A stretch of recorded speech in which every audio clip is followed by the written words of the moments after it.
A young nurse put her jacket over a sleeping man at the hospital. The rich boss woke up and changed her life forever. The hallway outside the ICU had a cold, bright light, the kind that made everything feel very clean and a bit far away. The sound of the wall clock was the only clear noise, heard all through the quiet hall, stopped now and then by the soft sound of machines behind heavy doors. Daniel Wexler sat alone on a thin seat, his arms on his knees, his face hidden in his hands. His suit, fancy and costly, was creased and a bit messy, like he hadn't taken it off in days. His hair was untidy, his tie loose and tangled.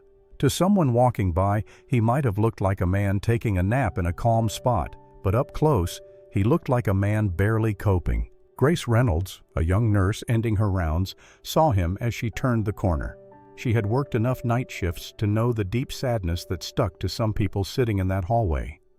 But something about this man, how still he was, how quiet, made her stop. He was the image of a powerful man who had fallen, the kind of hurt that money couldn't fix. She paused for a moment, then slowly reached into her bag and pulled out a thin jacket, the one she always kept for long, cold nights. With careful steps, she moved closer, her actions slow and gentle. She only meant to put the jacket over his shoulders, to show a little care without words. Just as her fingers touched his suit fabric, Daniel moved. He jerked back and looked up, surprised. Their eyes met, his red and tear-filled, surrounded by tiredness and feelings. Grace gasped at the sight. He looked like a man falling apart. "Did you just cry?" she asked softly. It was a simple question, but it opened up his feelings. Daniel didn't respond right away. A tear slid down his cheek, followed by another. His breath shook, and then without warning, he cried. His head dropped. His shoulders shook, and he cried. It was a deep sound from his throat, the kind of crying that comes from years of silence, from keeping everything inside. Grace didn't speak. She didn't move. She just stood there, still, calm, and just being there quietly as he let out all his feelings. Daniel sat in silence for a long time after the crying stopped. His breathing became normal, but his shoulders remained heavy, as if the weight of sadness and guilt had gone deep into his body. Grace hadn't moved. She remained nearby, not asking, not pushing, just there.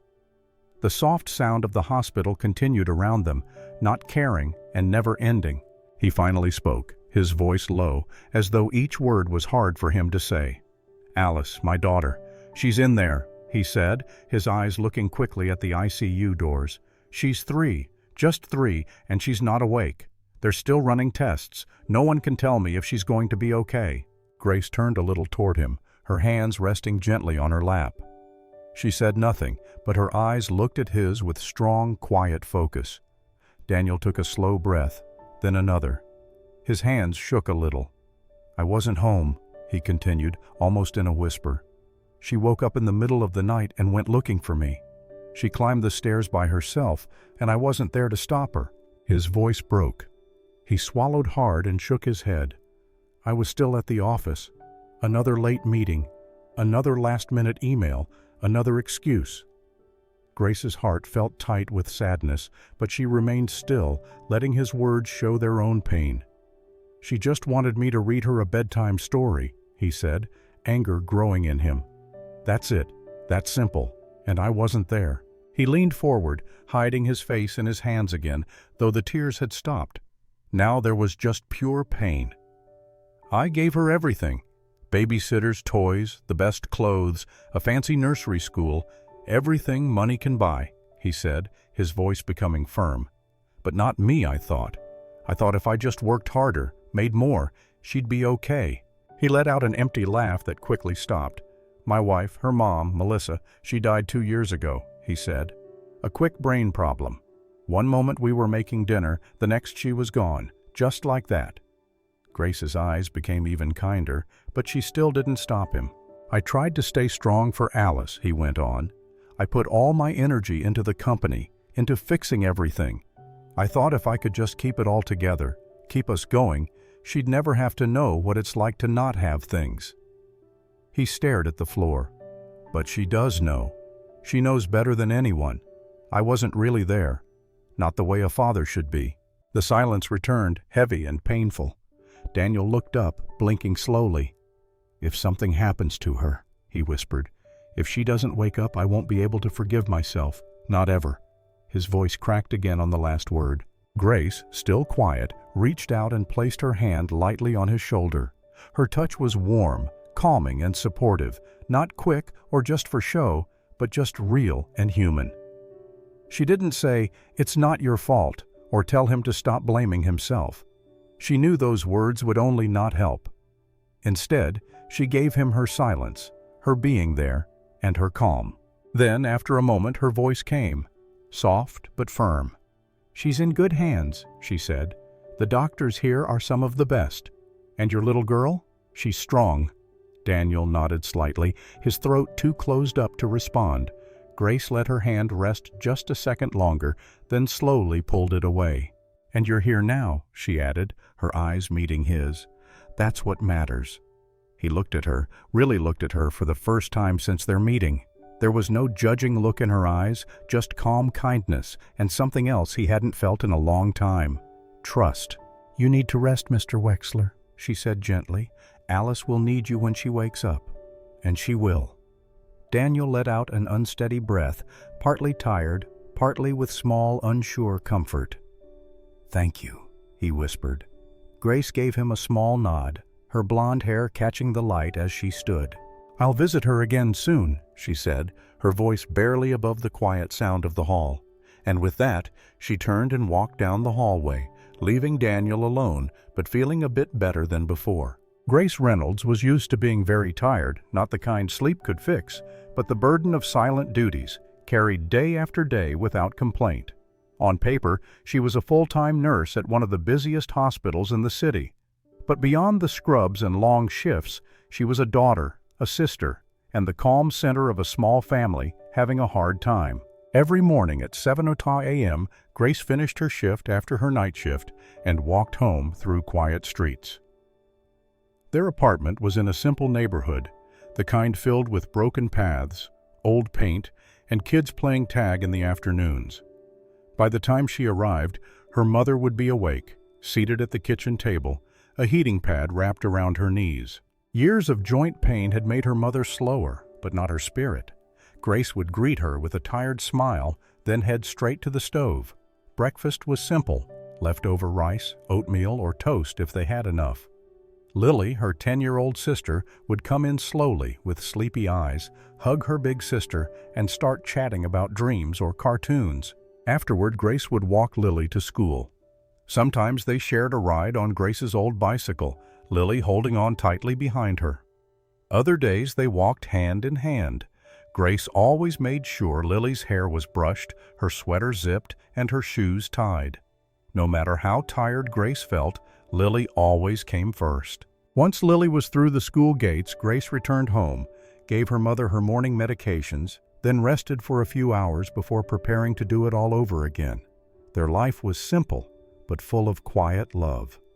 The apartment held signs of that love everywhere.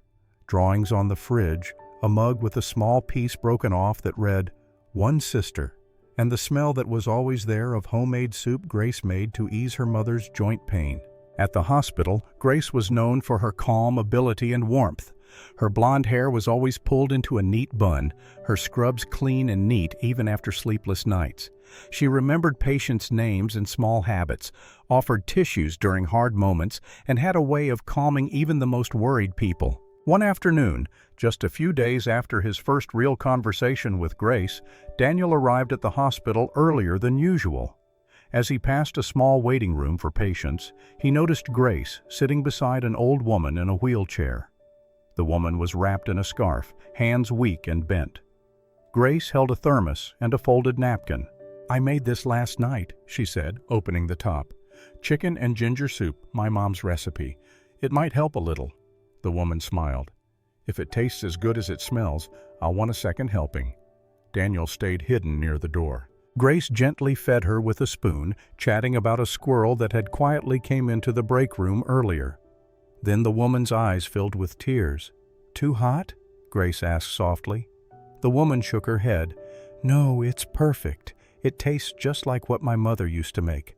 I haven't had that taste in over 10 years. Grace handed her a tissue, her voice warm. Then I guess our moms were alike. Daniel quietly stepped away, not wanting to interrupt the scene, but he kept thinking about it. That evening, he saw Grace outside Alice's room. I saw you earlier, he said. Grace looked confused. Where? With the woman in the lounge, he replied. The soup. That moment. She smiled shyly. She looked like she needed something warm. My mom always says food made with love is the best kind of medicine. Daniel looked at her for a long moment.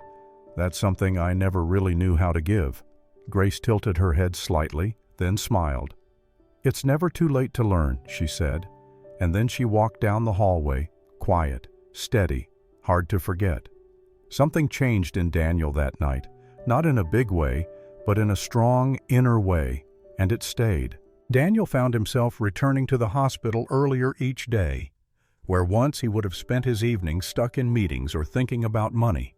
Now he sat quietly beside his daughter's hospital bed, watching the gentle rise and fall of her chest, listening to the quiet sounds of machines, and waiting. He answered fewer emails. He put off conference calls. He gave to others meetings he would never have missed before. For the first time in years, Daniel Wexler, the man who ran his company with strict order, let things happen without his full control. Grace remained the same. Hardworking, calm, softly cheerful in a way that always felt real. But Daniel started to notice more. The way she always tucked her hair behind her ear before leaning in to speak to a patient, how she changed her voice to match each person's need. She didn't just care for people, she connected with them, especially with Alice. Each time Grace entered Alice's room, it was as if the air changed. She never started with medical updates or impersonal rules. Instead, she knocked in a fun way on the doorframe and said loudly, "Special delivery for one royal patient," or "Permission to enter the castle of Princess Alice." Alice, still weak but alert now, would become happy at the sight of her. The little girl's face, pale and tired, would soften into a smile. Grace always bent down low to Alice's level, her voice lively. "So, my lady, today's question is, do we want to be a brave doctor saving lives or a super cool superhero flying through walls?" Alice giggled every time. "Can I be both?" "You may," Grace replied, "but only if you promise to teach me your secret powers." Their playful talk became an everyday habit. Grace checked body signs and changed bandages with such ease and gentleness that Alice never showed pain. Sometimes she brought stickers or drew small drawings on medical gloves to entertain her. One afternoon, when her shift allowed, Grace wheeled Alice through the hospital garden. The late sun sent golden light over the flowers and hedges, and Alice looked around with wide, curious eyes. Daniel followed at a distance, without saying, without being seen. He had come early as usual and found the room empty, only to see them both through the window. Laughing beneath the soft light, he stepped outside just far enough to see, but not get in the way. Grace bent down at one point and picked a small yellow flower from the grass. She spun it around between her fingers before handing it to Alice with a secret, quiet talk. "This is a magic flower," she said. "A super secret kind. It helps brave girls heal even faster." Alice held it tightly in her small hands. "Really?" Grace smiled, placing a hand gently on her shoulder. "Really? Really?" Daniel watched as Alice hugged the flower to her chest for the rest of the walk. Her eyes sparkled. Her laugh was heard clearly, light and free. The moment affected him more strongly than he expected. No meeting room, no money put into business, no business deal, no new ideas in the world could give Alice what that one small flower, and the woman who gave it, just had. As Grace gently wheeled Alice toward the elevator, Daniel stepped back out of sight, but the picture remained in his mind. The woman with sunlight in her hair and a child's trust in her eyes. He sat alone in the waiting area for a while, staring at the floor, an odd, heavy feeling in his chest. It had been so long since anything had moved him emotionally that he hardly knew the feeling. And then the thought came, sudden, not wanted, and couldn't be pushed away. If she were Alice's mother. He did not finish the sentence in his head. He didn't have to. The heavy feeling pushed against him, warm and risky. For a brief moment, he allowed the picture to form. Grace sitting beside Alice at the dinner table, helping with homework, humming in the kitchen, a gentle being that filled the silence he had lived in for so long. But just as quickly, he pushed it away. He made a quiet sound of disbelief under his breath and leaned forward, elbows on his knees. "No," he said quietly. "Don't be ridiculous. She was kind, yes, caring, but that did not mean anything was destined. He was broken in ways Grace did not deserve to be involved in. Love for someone like him was something extra and expensive, one he had long since given up. He pushed the thought away, put it in a hidden part of his mind. Still that night, when Alice fell asleep holding tightly the yellow flower in her hand, Daniel stood by her bedside a little longer than usual. And as he looked down at her peaceful face, he whispered silently into the dark, "Thank you, Grace." It was a quiet Tuesday when Grace asked him. They were standing outside Alice's room. The little girl had just fallen asleep after another cheerful visit from Grace, who had read 2 chapters of a fairy tale using different voices for each character. Daniel had watched from the corner, arms crossed loosely, his heart quietly softening with every small laugh from his daughter. As Grace stepped out of the room, brushing her ponytail back over her shoulder, she glanced at him and hesitated. "You've been here almost every evening lately," she said softly. "Have you eaten anything that wasn't from a vending machine?" Daniel gave her a weak smile. "I had coffee twice." She laughed, shaking her head. "That doesn't count." There was a pause. Then, in a relaxed but a bit uneasy way of speaking, she added, "If you're free tonight, would you want to join me and my family for dinner?" Daniel blinked. "Your family? My mom and little sister?" "Nothing special or formal," she said quickly. "Just a real meal. It might be good for you." He considered saying no. He always did. But this time, something in her eyes, gentle, welcoming, without feeling sorry for him, made him nod. "Okay," he said. "I'd like that." Later that evening, Daniel followed Grace's car down a quiet street to a simple apartment building on the edge of the city. The building was old but taken care of, the kind of place that felt lived in. Warm window lights shone softly against the darkening sky. Grace opened the door to a small 2-bedroom apartment that smelled of garlic and herbs. Inside, everything was neat but clearly cared for. Crocheted blankets over the couch, magnets on the fridge, drawings taped to the walls. "Mom, Lily, this is Mr. Wexler," Grace said, stepping aside so he could enter. "Daniel," she fixed her mistake, glancing at him with a modest smile. Her mother, a woman in her late 50s, with kind eyes and hands that were hard to move, greeted him warmly from her spot at the kitchen table. "We've heard a lot about you," she said. Lily, a 10-year-old with shiny, curious eyes, looked quickly from the hallway. "You're Alice's dad." Daniel smiled, unsure what else to say. "Guilty." Dinner was simple. Fried vegetables, steamed rice, and a big pot of chicken stew that smelled like someone had taken the concept of comfort and cooked it slowly for a long time. The table was small with 4 chairs that didn't match, but somehow it felt like the most friendly and warm place Daniel had sat in years. They talked about school, favorite books, and how Lily thought Grace's hospital shoes were the ugliest things on the planet. There was laughter, playful jokes, and the smooth flow of a family that had learned to support each other through everything. Daniel didn't speak much. He mostly listened, but he smiled more than he had in a long time. At one point, Grace stood to fill water glasses again, and Daniel looked around the table. The faint kitchen light gave a gentle shine on the food, on her mother's gentle smile, on Lily lightly laughing over a joke no one really understood. Something pulled at his heart, something deep and new to him. When Grace returned and sat beside him again, he looked at her, then down at his plate. He hadn't even realized he'd finished everything. Then, quietly, he said, "It's been a long time since I felt like I was sitting at home." The table grew quiet. Grace's eyes looked up quickly to his. Her mother smiled, understanding more than he had spoken aloud. "It's nothing special," Grace said softly. "It's everything," Daniel replied. There was a long pause, but it was not awkward, filled instead with the warmth of things being put back together slowly and naturally. Later, as he helped take away the plates, despite saying no from both women, Lily pressed a small hand-drawn picture into his palm.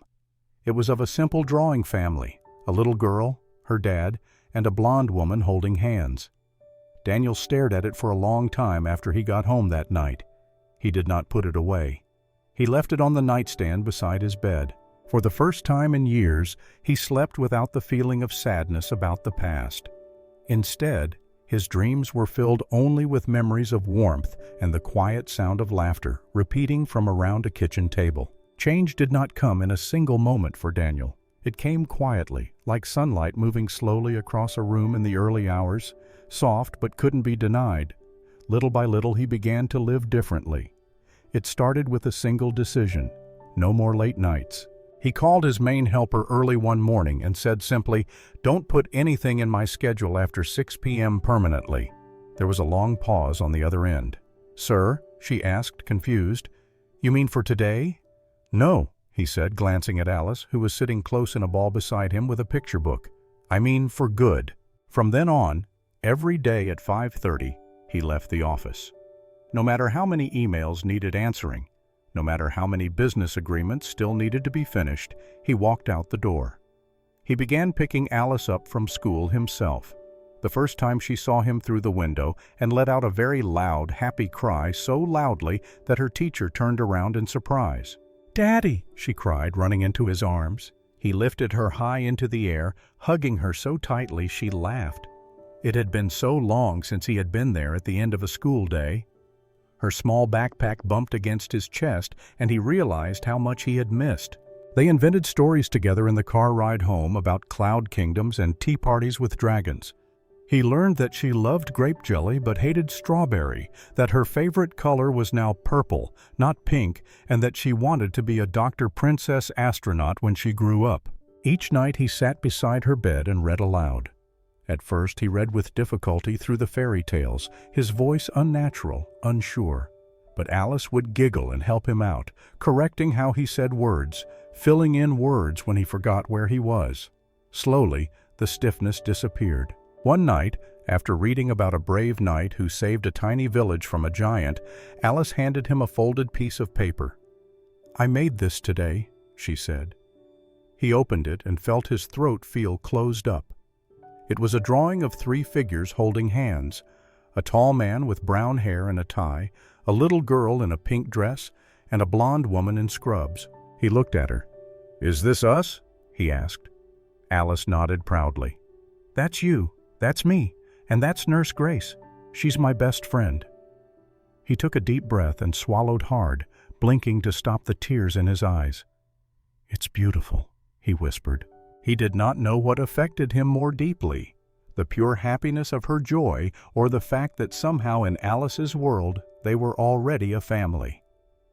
Later that night he sat at his desk, opened his laptop and typed out a short email. The subject line read, "New policy." The message, "Main helper, no meetings planned after 6 p.m. Family time cannot be changed. Mark it off across all calendars." He hit send, closed the laptop, and went to put Alice to bed warmly for the night. Grace continued to visit often, now not just as a nurse, but as a friend. She brought Alice new books and sat in during story time, sometimes laughing when Daniel made the wrong animal sound. They started having coffee in the hospital courtyard during Daniel's breaks, talking about life, childhood, deep sadness, and hope. He still had times of uncertainty, still questioned whether he earned the happiness slowly building around him. But when Alice grabbed his hand as they walked together, or when Grace smiled at him with that quiet look that understood him, he felt something he had not felt in years: peace. He was not just a man trying to fix his past anymore. He was a father becoming someone his daughter could rely on. And that, finally, was enough. The hospital never truly slept, but some mornings felt calmer than others, as if the world stopped for a short time before the disorder began. Daniel stood in the courtyard outside the children's part of the hospital, sipping his coffee as the sun rose. He had just walked Alice into her first treatment session, where she doesn't stay overnight. She skipped beside him, holding his hand, still holding tightly the flower Grace had given her, now pressed inside a small plastic case to keep the magic. His phone buzzed. Board meeting at 9 a.m.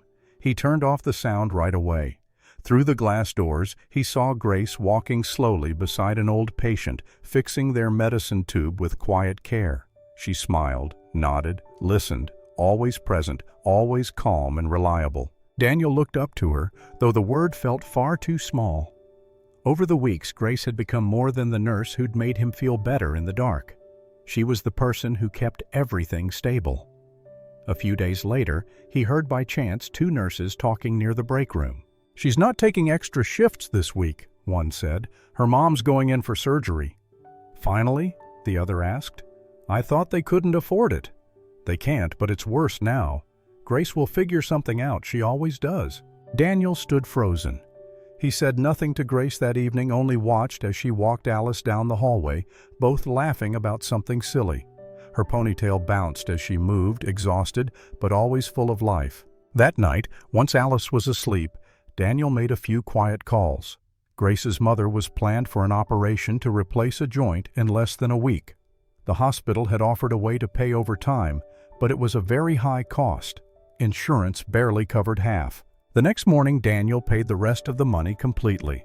No name, no being known, just an envelope at the front desk labeled with Grace's name. Inside was the receipt and a small folded note from someone who once received a jacket on a cold night. That evening, between shifts, Grace was called to the desk. She opened the envelope, confused. Her eyes read quickly the receipt, then widened. Her hand shook as she unfolded the note. It took only a second to know who had sent it. She did not cry right away. She stood there, very surprised, as the hospital moved around her, phones ringing, footsteps repeating. But something in her chest opened. The tears came later, quietly, as she sat alone on the same bench outside the ICU where she'd once seen Daniel. She didn't cry because the bill was paid. She cried because someone had noticed her hard time and helped, not because they felt sorry, but with care, with memory. The next day, she found Daniel waiting in the hallway for Alice's test results. When he looked up and saw her, he stood. "You didn't have to," she said gently. "I know," he replied. "I would have found a way." "I know that too, but I also know how it feels to deal with everything by yourself." She looked steadily into his eyes, a moment full of quiet understanding. Then she stepped forward and wrapped her arms around him. Just once, just enough. It was not about money, it never had been. It was about being seen. It was about someone choosing to stand beside you when you had grown used to standing alone. And in that brief hug without words, Daniel understood this was what Grace really looked like. Spring came softly, as if the world itself had decided to slow down and breathe again. The trees outside the hospital had soft pink flowers, and laughter once again was heard clearly through the corridors that had seen so many quiet tears. Alice was no longer the pale, silent little girl who held a flower like it saved her life. She now ran through the park with a big smile, her cheeks pink and healthy, arms stretched like airplane wings. She wore a purple jacket and shiny shoes, and every now and then she would stop to pick a dandelion and blow the seeds into the wind. She was whole again, happy, healthy. Daniel had made his decision weeks ago. He left his job as CEO. No official statement for news, no main news stories, just a quiet announcement to the group of leaders. And then he was gone. He had lived too long trying to reach business goals. Now his goals were counted by bedtime stories and breakfast pancakes. He put all his effort into a new, important goal, one that mattered more to him than any company ever had. He started a group that doesn't make money called Home is Love, focused on helping single parents get close again with their children, offering classes for parents, help with feelings, and storytelling programs in hospitals and places for homeless people across the city. The first donation came from Daniel himself, the second from Grace. Their relationship had grew in a normal way. No big statements, no quick admissions of feelings, just shared moments. Smiles across hospital corridors, morning coffees, Saturday afternoons in the park with Alice, flying kites and blowing bubbles. It was not fast, but it was real. They saw each other's flaws or hurts and chose each other anyway. Daniel learned how to braid Alice's hair, Grace taught him how to make her favorite grilled cheese. He, in turn, showed Grace how to ride a bicycle again, something she hadn't done since she was 12. Their worlds slowly came together smoothly. One sunny Sunday, the three of them sat beneath a tree in the park. Alice was coloring on a small drawing pad while Grace read a book beside her. Daniel was lying back, eyes half closed, hands resting behind his head. Suddenly, Alice looked up and asked, "Daddy, can Nurse Grace be my new mommy?" The question was so honest, so pure that both adults froze for a second. Grace's eyes widened. Daniel sat up, blinking. Alice looked at them, waiting. Then Daniel laughed, a warm, surprised laugh that deeply affected him. Grace laughed too, turning red and a bit short of breath. Daniel looked at Grace and for the first time did not turn away from the thought that had once scared him.